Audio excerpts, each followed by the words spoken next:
Alhamdulillahi Rabbil Alameen wa salatu wa salamu ala ashrafil anbiya'i wal mursaleen nabiyyina Muhammadi wa ala alihi wa sahbihi ajma'in. Amma ba'du, assalamu alaikum wa rahmatullahi wa barakatuh.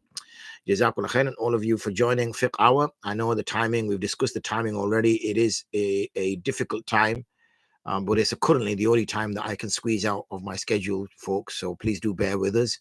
I know it's a bit which is literally can be just before Tarawih for some people. So whatever khair we can get out of it, we will.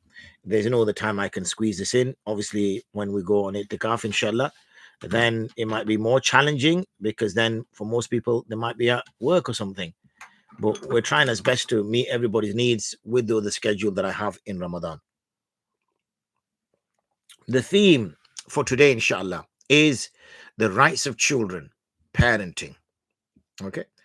Sometimes when we look at parenting, we look at it from the perspective of the parents that, I choose to have children or we choose to have children.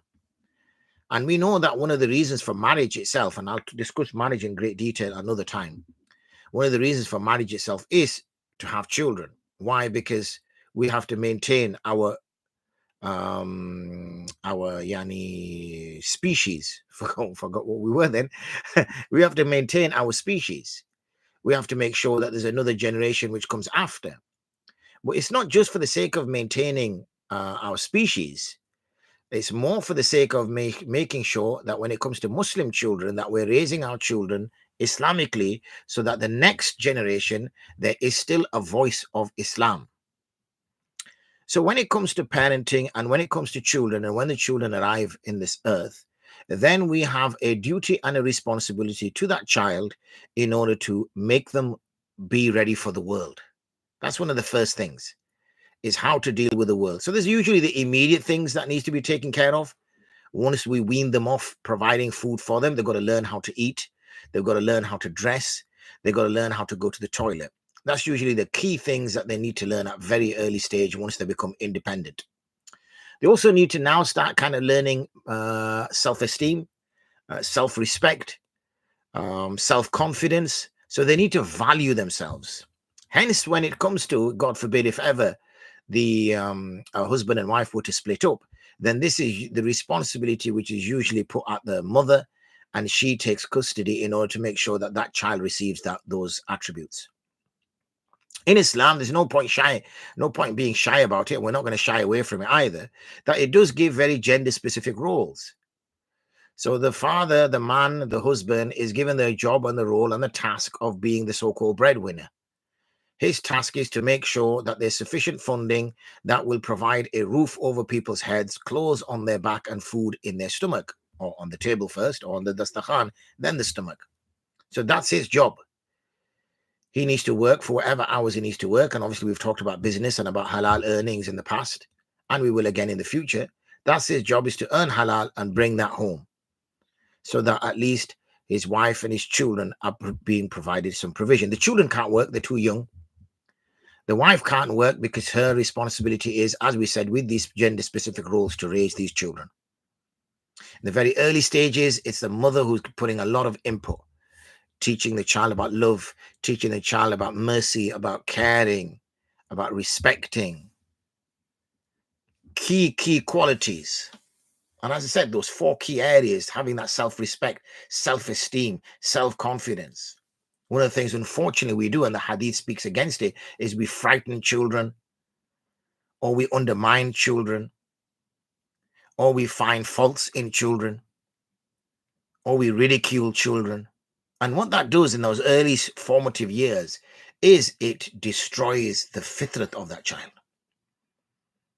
And we don't realize that that is now going to affect that child into adulthood. It's mentioned that by the time the child is reaching around sort of 7 years of age, then these key skills, this tarbiyah that's been ongoing, this child is now at a stage where he or she is becoming more independent. We're instructed that that is an age now where Islamic teachings must have started. Now, obviously, we start Islamic teachings a lot earlier. So you might find that a child will start to go to maktab at the age of 5 years old, or be taught a formal education from the age of maybe 5, 6.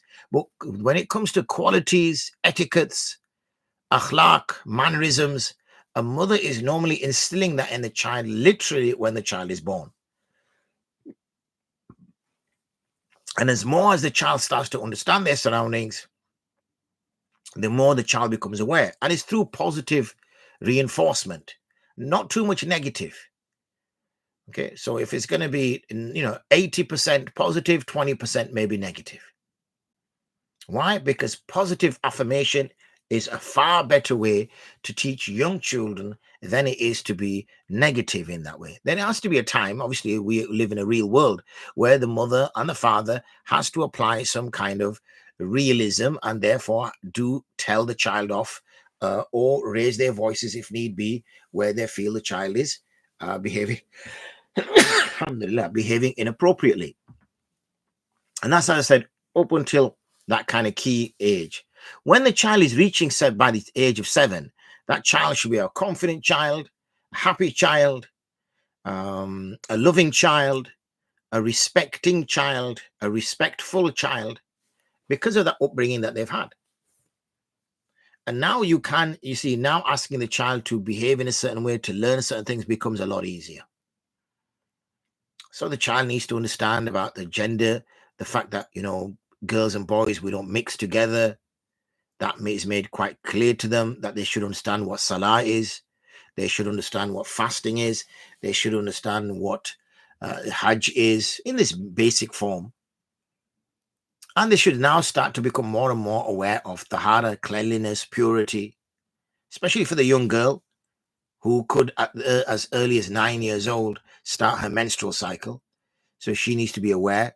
And also the necessary fiqh that goes with this needs to be instilled and educated whilst that child is at this particular age. As they go through the next sort of 5, 6, 7 years, we also see a change in which the parent stops to be that kind of 80-20 I said there, where it's very loving, very caring, very merciful. There needs to be now a slight shift. Okay, a slight shift. Could even be in certain circumstances a 50-50 split, where now there is a more firm telling off if the child is continuing to behave in a way which is inappropriate. And so there's more firmness in there, so that the child understands that certain behavior will not be tolerated and certain behavior acceptable. It would be hoped, and it is expected, that as the child went through those first 7 years, those qualities and those skills and those attributes that it picked up, it will be able to now absorb and engage in the next 7 years a lot easier. So you start to see this slight change. Now, obviously, the boy is now moving towards manhood. So really the father needs to start to play a more serious role inside his son's life, a more engaging role. He needs to make the child understand about what it is to be a man, what responsibilities fall on a man. Unfortunately, many of the time when women continue to sort of play that part in nurturing the children, they make the child still behave like a child, even though they're coming close to bulugh. As the Urdu statement, ladle, yani he becomes very, wants to just play all the time, wants to hug his mom, even though he's 16, 17 years old, because that's how the mothers nurtured him. That's how the mothers raised him. And his behavior becomes like that. So it's very key that after that age, as the child moves past 7 towards 8, 9, and if he's a boy, then the father starts to play more of a role in the boy's life. So he goes with his father to the masjid. He goes with his father out wherever he goes. Sometimes he takes him to his place of work. Where there is a jama'ah, he takes him. Where there's a bayan, he takes him. Okay, they can do sports together. They can go to football together if that's what they do. They can go, do table tennis together, whatever. But now what the boy is being taught is how to become a man.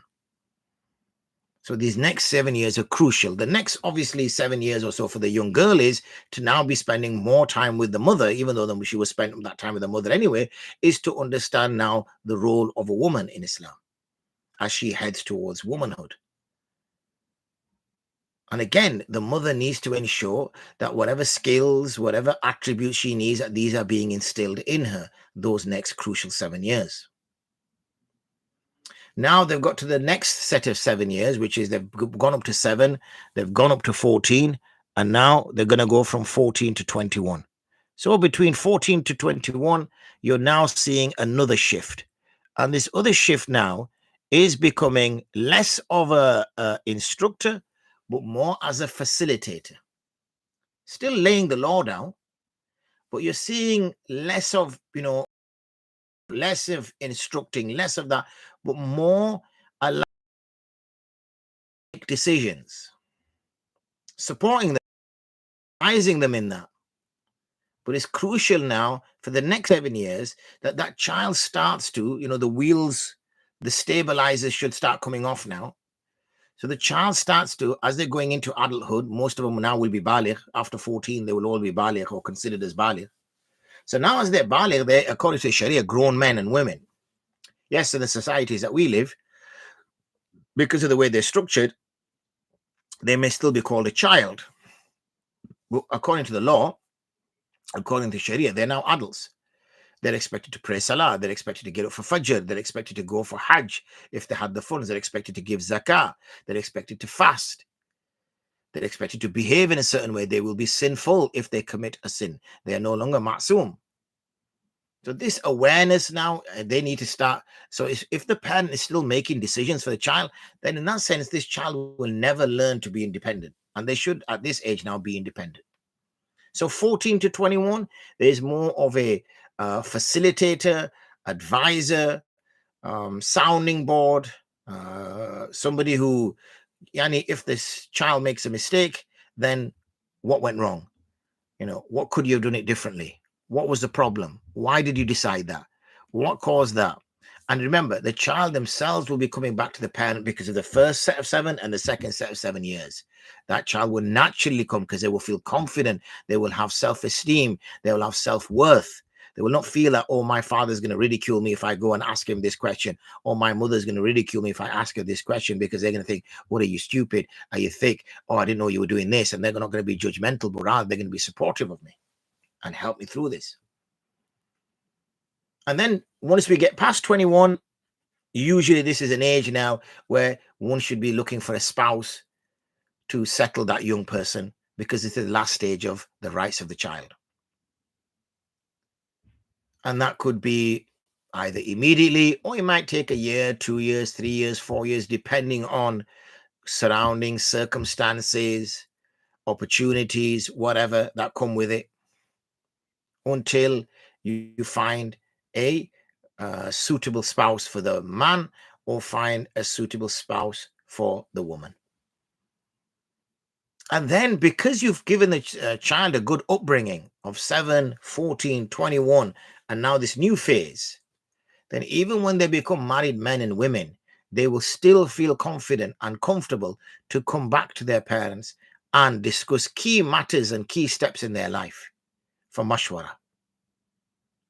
Because they will feel, my father does nothing but support me. My mother does nothing but support me. They advise me. They mean best for me. They don't judge me. They don't ridicule me that, oh, at your age, I was doing this, and look at you, you can't even do this.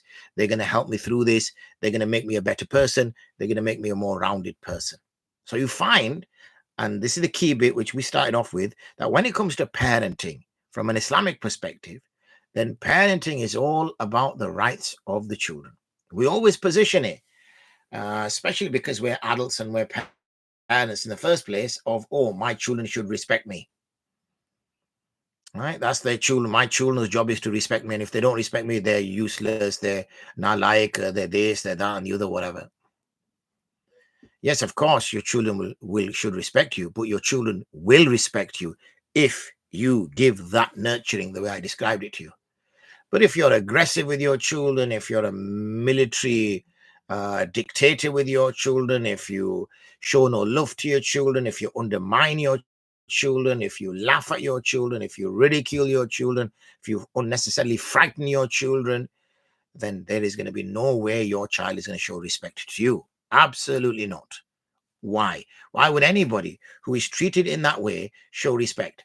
If adults don't show respect, who know better in those circumstances, why do we expect children to show respect in those circumstances?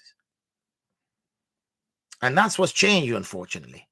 And that's why many of the time our unit structure of a family is broken down because of these situations, where that element of investment, that element of time, that element of love and care was absent. And there wasn't this switch of that first 7 years to the next 7 years to the next 7 years, in order to allow that young person to go through these various cycles, their various needs, in order for them to reach into adulthood and become independent adults themselves, now having children themselves and restarting that cycle one more time. And then you're still there to advise, because for your children, it's the first time that they themselves have become parents and they've had children, and their experience was quite good. But remember, they were children at the time, they were experiencing you as a parent. So now they can access you as still as a parent, a grandparent of those children, to now say, look, dad, look, mom, advise me how I raise these children, because the way you raised me, alhamdulillah, was perfect. Because, well, look at me, look how I turned out. And therefore, I would like you to continue to provide that advice and those directions and those pointers, similarly as I now raise my children. So today's theme was about the parenting, the rights of children, and how, from an Islamic perspective, one should engage and raise children. And so that was that. And we can now look at taking some questions which may come in. For it doesn't have to be specific to parenting. It could be something other than parenting.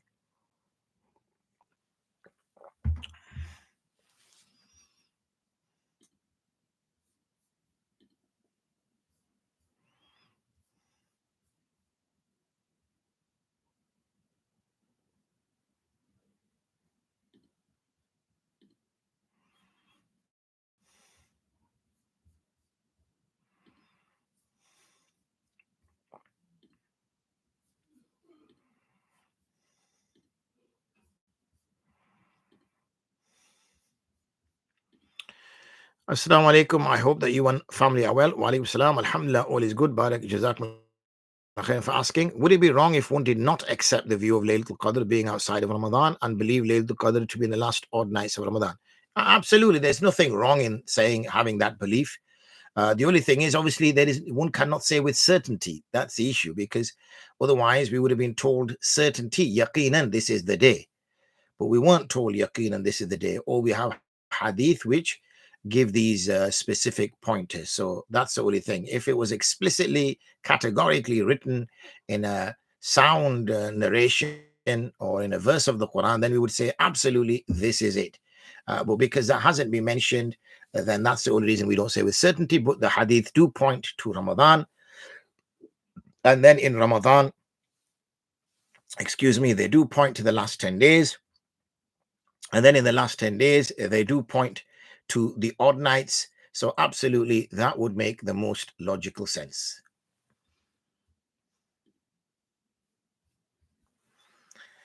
Give another minute or so in case there's some other questions that people want to ask before we jump off air. Wa alaikum salam wa rahmatullahi wa barakatuh.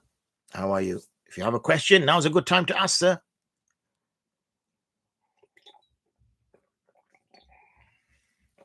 Alhamdulillah.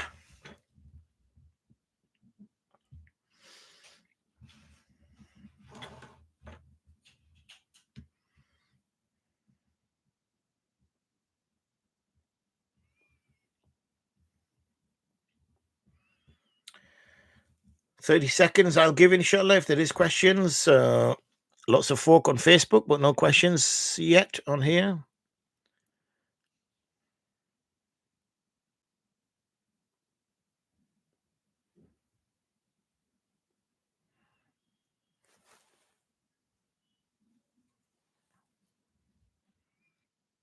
You know what's going to happen as soon as I say, right, okay, inshallah, I'll see you tomorrow. Then we'll go off air. But before we do go, I can at least share to you what is the aim for tomorrow's, or the theme for tomorrow's fiqh hour. Inshallah, all being well. If there's no absences or anything like that. The next fiqh hour, which inshallah all being well will be tomorrow, will be on environmental stewardship. What is Islam's advice to Muslims on that in particular? Environmental stewardship. Do we have a responsibility to the earth? Do we have a responsibility to the plants, the trees, the atmosphere, the fish, and all the other various habitats and animals that are out there? Or is it there for us to use as and when we want, and there's no limitations to that whatsoever? So that is going to be what we explore, inshallah, tomorrow. But we have got a question come in, so let me tackle that question before I let you disappear.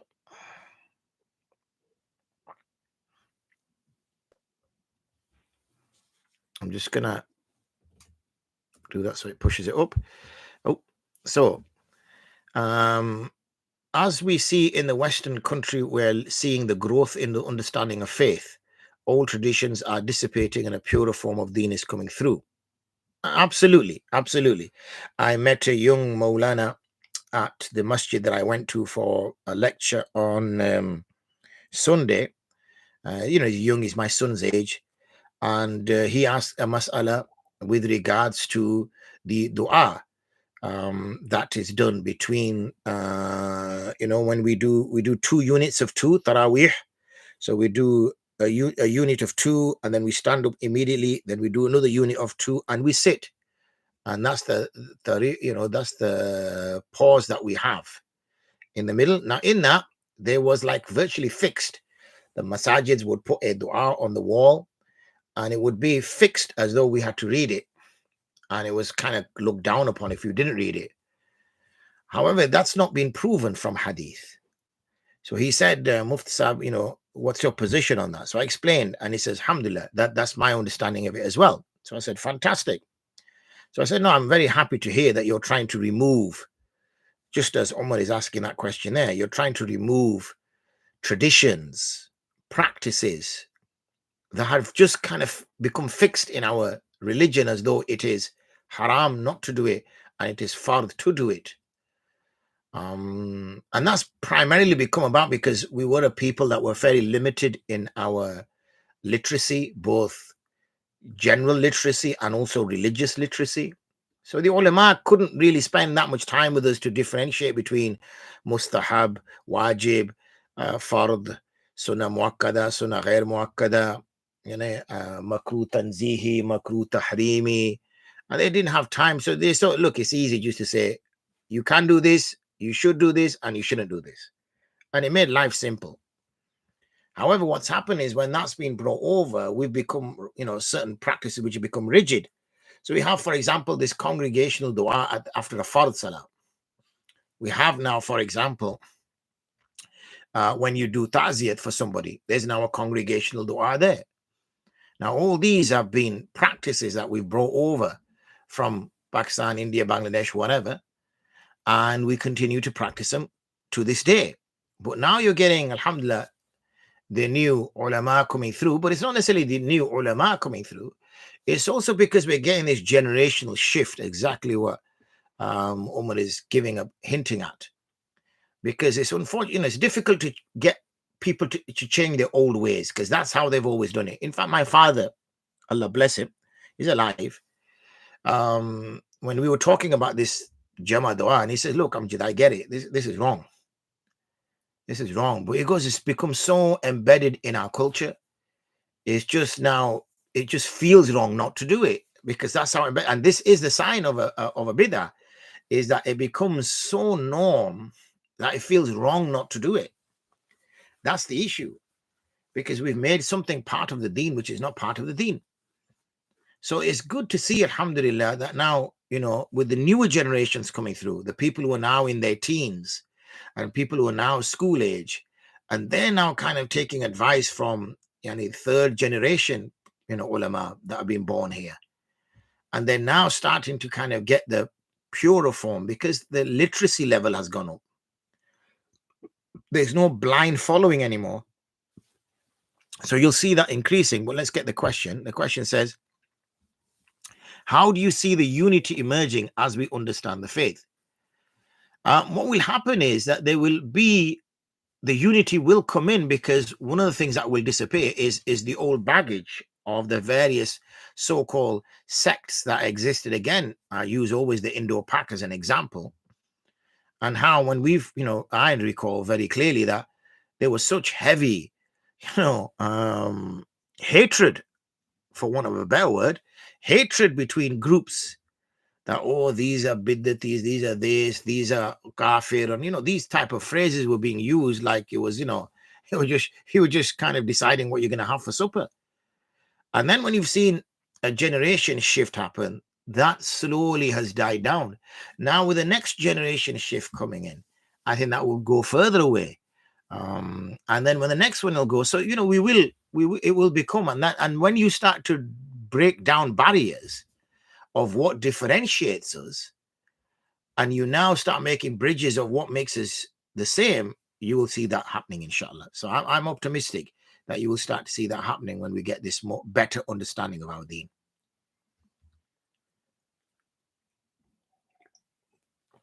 So yeah, excellent question, Omar.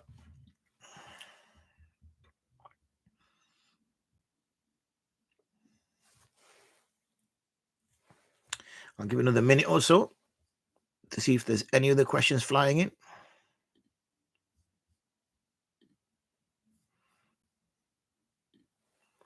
So just to remind you, now we're on 7:30 FiqHour now, because of obviously all the timings. How do you agree if a couple get married, one is Hanafi, one is Maliki? What would the sensible decision be? We're seeing a lot more interracial faith marriages. Yeah. Well, as a Hanafi, I would say, the Maliki would have to accept the Hanafi view. It's always difficult when you start to see people of different schools of law practicing, because the thing is that it depends how knowledgeable they are. Most people will say, oh, I'm a Hanafi, or I'm a Maliki, or I'm a Shafi, but it's very nominal. They don't really know what it means. What does that mean in practice? How does that differentiate? And if they understand their school well, then it's not a problem, because they will know what are the concerns for them. And remember, for most of the time, it's going to be in the ritual prayer and ritual acts.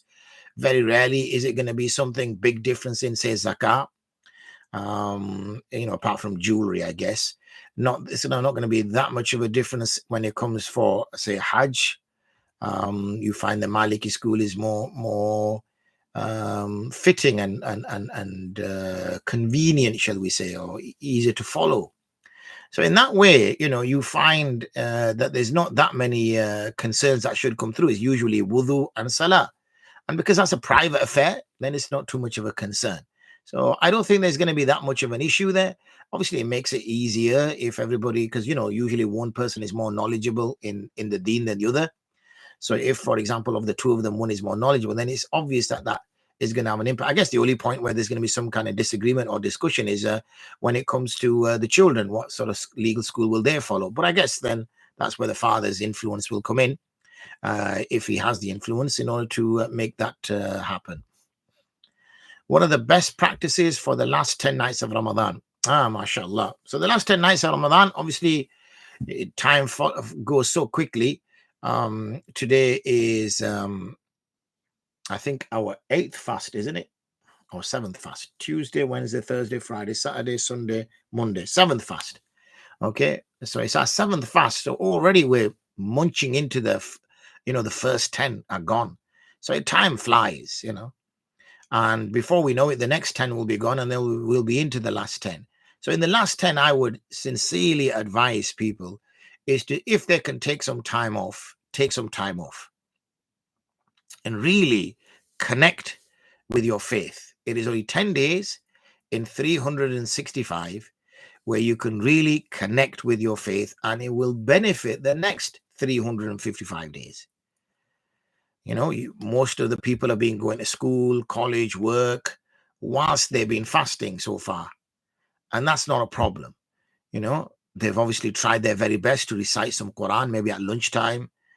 When they get home from work, it's not that long before you're making iftar, and then night is quite busy. So we're not really getting that quality time. So, really, when it comes to the last 10 days, you'll have probably at least one weekend, because I think Sunday is going to be the Sunday night, which is going to be the first night of the last 10. And then obviously you've got the following weekend. So you've got at least 2-3 days, which are weekend. And there's only another 5, 6, 7 days that a person needs to take a little bit of time out. Spend as much time in the masjid as possible. If you can, obviously do i'tikaf. The Prophet ﷺ performed i'tikaf every year. So if you cannot, perform i'tikaf for the full 10 days, then do it for the weekend. And I'm sure there's a bank holiday Monday because it's around Easter. So I'm sure there's a bank holiday Monday. There might be a Good Friday in there. So that's a long weekend you can do. I'm not sure if it falls around that time, but it might be around that time. So that's another bit of time you can give in the masjid. And if not that, then at least, as soon as you become available, spend that time in the masjid. People might say, yeah, but what should I do in the masjid? Even if you are just in the masjid itself, that is benefit for you. Do not underestimate being in a masjid. Yes, on the outside, it might look like four brick walls and a carpet, but it's not. Okay? It's something more than that. That's just visibly what you're seeing.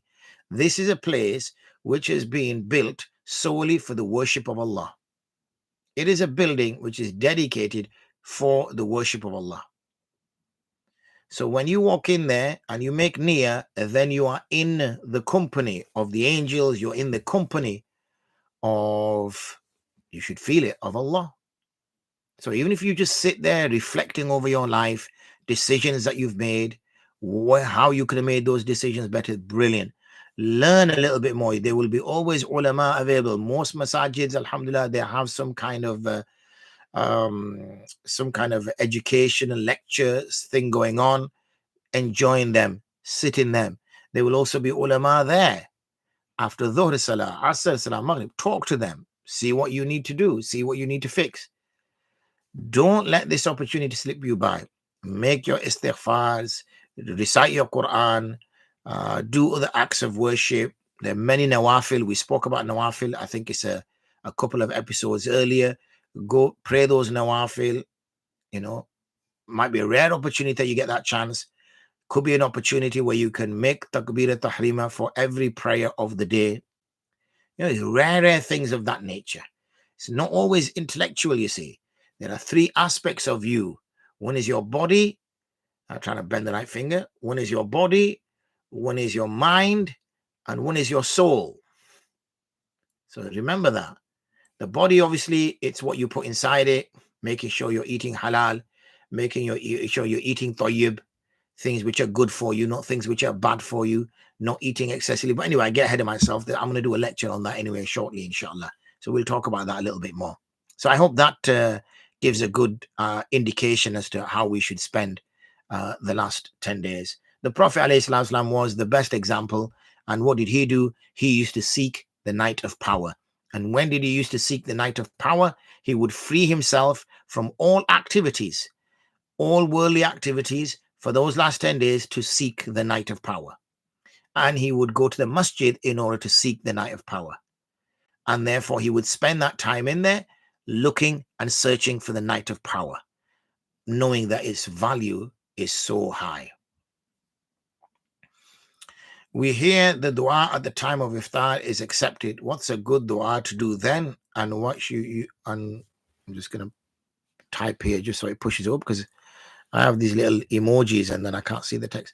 And what should you think from a spiritual sense? Remember, this is a time where you're submitting your work to your master. You have fasted all day for his sake. You have refrained from eating food for his sake. You have refrained from drinking water for his sake. You have got up at ridiculous hour for his sake. You have avoided acts which are sinful, like gossiping, backbiting, lying, stealing. You have avoided all those sins for his sake. Now you're on the verge of breaking that fast, and you're on the verge of coming out of this self-imposed state of hunger, thirst, and fatigue, only for his sake. So as you submit your work for the day, ask in return what you want. Ask in return what you want from him. So obviously our primary aim has to be, we want reward in return, ajr, That's why the dua, ذهب الظمأ وابتلت الأروق وثبت الأجر إن شاء الله. That وثبت الأجر, the reward has been established certainly if Allah wills.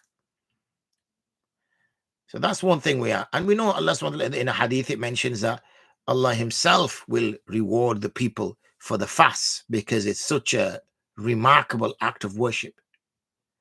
And then ask for your needs, whatever your needs might be, ask for them. In your home, for your family, in your business, whatever it might be, ask him. Because it's between Asr and Maghrib and even post Maghrib, because the narrations, some speak of just before the fast breaks, some speak of just after the fast is broken. So it's around that kind of period, those 5-10 minutes just before fast breaks up until after fast is broken, up to Maghrib Salah. That's the key time. So ask and he will give.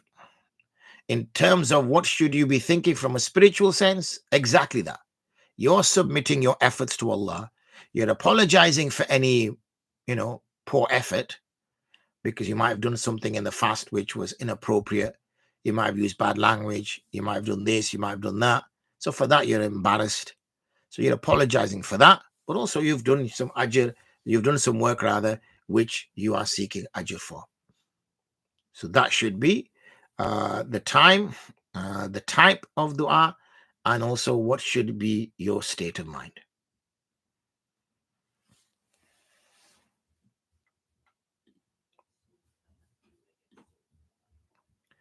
I'll just give another minute.